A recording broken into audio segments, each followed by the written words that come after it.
Si cette vidéo vous paraît un peu différente d'habitude, c'est normal, c'est qu'elle a commencé à être tournée en fin 2023. Donc il y a eu quelques changements entre temps, et vu que le son était mauvais, j'ai dû la redoubler. Allez, bonne vidéo, salut! Aujourd'hui on se retrouve pour quelque chose qui est un peu plus éloigné de l'informatique, c'est-à-dire un vieux téléphone. Alors oui, c'est un peu différent, on va pas se mentir, mais pour autant c'est intéressant. Donc là on voit, le téléphone a l'air d'être en plutôt bon état, il n'y a rien qui est trop abîmé. Bon là, un petit bout d'étiquette, mais ça se retirera. On voit sur les côtés aussi qu'il n'y a pas grand chose qui pourrait me faire dire qu'il fonctionne pas. Alors avant de le faire fonctionner, on va le nettoyer parce qu'il y a certains endroits où il est plutôt crade, par là par exemple, ou dans des endroits comme ça. C'est peut-être un peu la peinture qui se barre aussi, mais bref, dans tous les cas, on va déjà le nettoyer. Et pour nettoyer, j'ai tout prévu. Un peu d'alcool ménager et du sopalin du coup. Enfin bref, je commence à le nettoyer. Et voilà. Attendez, nickel.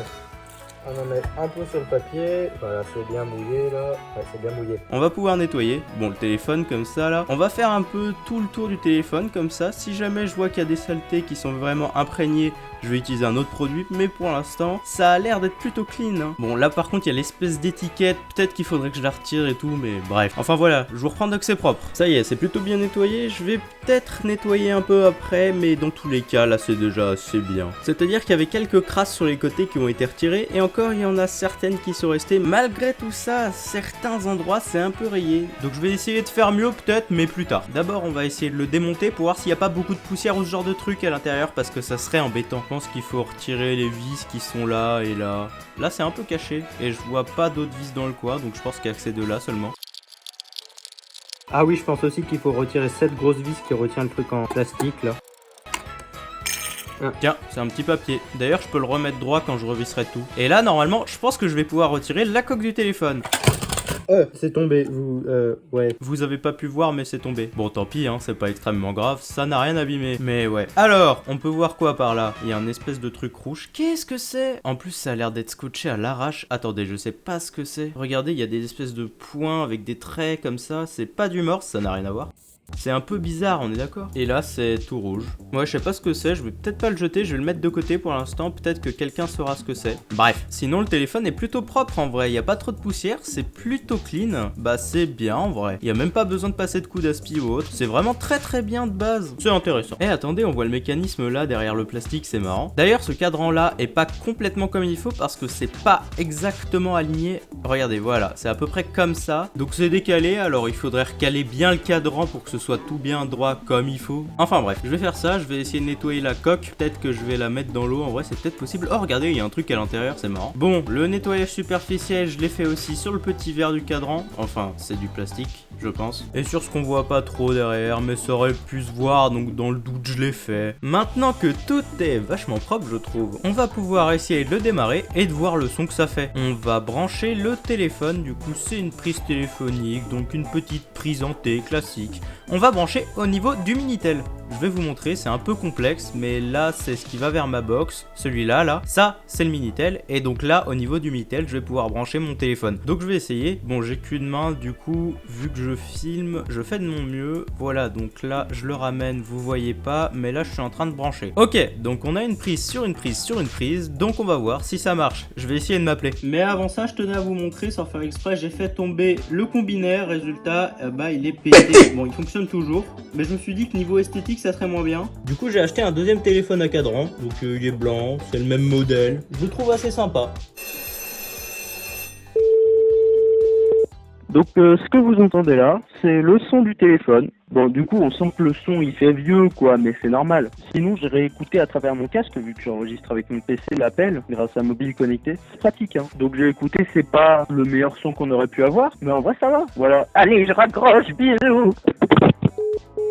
D'ailleurs, je vous ai pas expliqué pourquoi j'ai appelé le téléphone à cadran avec mon téléphone. Eh bien, je vais vous faire une petite explication du fonctionnement d'un téléphone à cadran comparé à un téléphone fixe de nos jours. Alors, techniquement, les téléphones à cadran étaient déjà une amélioration des premiers téléphones qui, eux, n'avaient pas de numéro. C'est-à-dire que sur les premiers téléphones, on tournait une sorte de manivelle, ça envoyait un signal dans la prise qui allait jusqu'à un central téléphonique manuel où une personne, souvent une femme d'ailleurs, d'où les photos qui sont assez connues de cette époque, vous demandait qui vous vouliez contacter et vous reliez manuellement, soit au central le plus près de la personne pour être enfin relié, ou bien vous étiez dans le même secteur et vous pouviez être relié directement. Pour la deuxième génération de téléphones, donc ceux à cadran que l'on connaît déjà un peu mieux, les centrales téléphoniques manuelles ont disparu et ont laissé leur place à des centrales téléphoniques analogiques automatisées. J'insiste sur le analogique, retenez bien. D'ailleurs, d'où le fait que le téléphone à cadran ait fait son apparition. Il fallait désormais composer un numéro que le central analysait et renvoyait automatiquement à votre interlocuteur. Mais du coup, ce qui va nous intéresser, c'est comment fonctionne la liaison entre le téléphone et le central et comment fonctionne la composition des numéros. Si je fais 1 sur mon téléphone, étant donné que c'est le premier chiffre du cadran,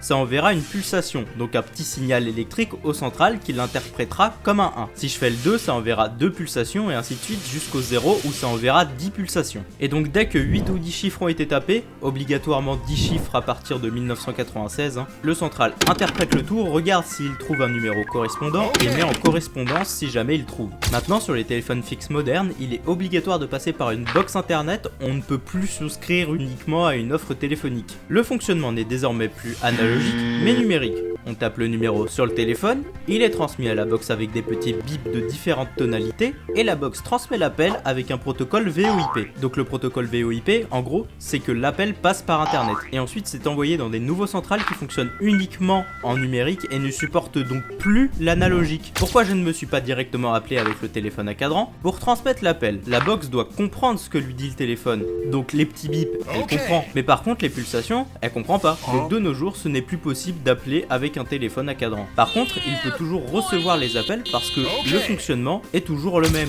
Bon, évidemment, l'explication a simplement but de vulgariser, donc j'ai fait exprès d'omettre certains détails. Par exemple, j'ai pas parlé de les téléphones, les grilles les appels, les gens qui encore une ligne support, mon téléphone, des trucs comme ça, quoi. Hein?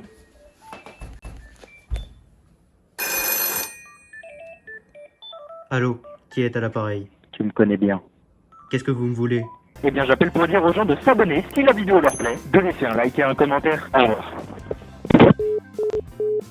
Ah bah il a raccroché, ah bah d'accord, ah bah d'accord, très bien. Bon, trêve de plaisanterie, étant donné que je ne pouvais pas appeler avec mon téléphone à cadran, je me suis dit qu'il y avait probablement des adaptateurs qui existaient. Effectivement, ça existait, mais ça coûtait beaucoup trop cher. C'est pas le prix que je voudrais mettre pour faire ça, quoi. Du coup, j'ai un peu recherché s'il y avait pas des DIY, et j'en ai trouvé un qui avait l'air assez convaincant. Donc dans le tuto, il explique comment refaire un convertisseur Rotatone qui a fermé, donc c'est un convertisseur pulse to tone, donc pulsation vers tonalité, ce qu'on utilise aujourd'hui évidemment. Donc j'ai commandé les pièces pour le faire, j'ai fait toute la soudure alors que je sais vraiment pas souder, hein. J'ai vraiment un niveau exécrable, mais pourtant les soudures sont pas trop mauvaises en plus. Ensuite j'ai fait des petits câbles pour pouvoir le relier au téléphone et à ce moment là ça fonctionnait, c'est-à-dire que le petit adaptateur il transformait bel et bien les pulsations en tonalité, mais il fallait faire quelques arrangements en plus pour que l'appel passe à la box. Donc j'ai pas tout compris, mais j'ai essayé de le faire. Donc il fallait réutiliser un schéma de Rotatone qui existait sur le site, il y avait une archive, donc je l'ai fait, et ça fonctionne pas, et ça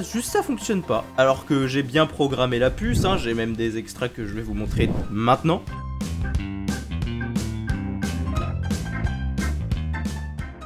Donc tout est bien fait, mais ça fonctionne pas. Voilà, je ne comprends pas juste. À ceux qui voudraient m'aider, je vais décrire exactement le problème pour que vous compreniez bien. Quand je fais un chiffre avec le cadran, maintenant, il n'y a plus de son qui sort du combiné, donc il n'y a plus le petit bip, donc de tonalité quoi. Mais le problème majeur, c'est que le téléphone a toujours l'impression d'être décroché. C'est-à-dire que même quand le combiné est à sa place, il a l'impression d'être décroché. Donc je pense que le problème numéro 1 vient du problème numéro 2 justement. Donc ceux qui pensent avoir une petite solution, n'hésitez pas à la mettre en commentaire. Et sur ça, je vous dis au revoir.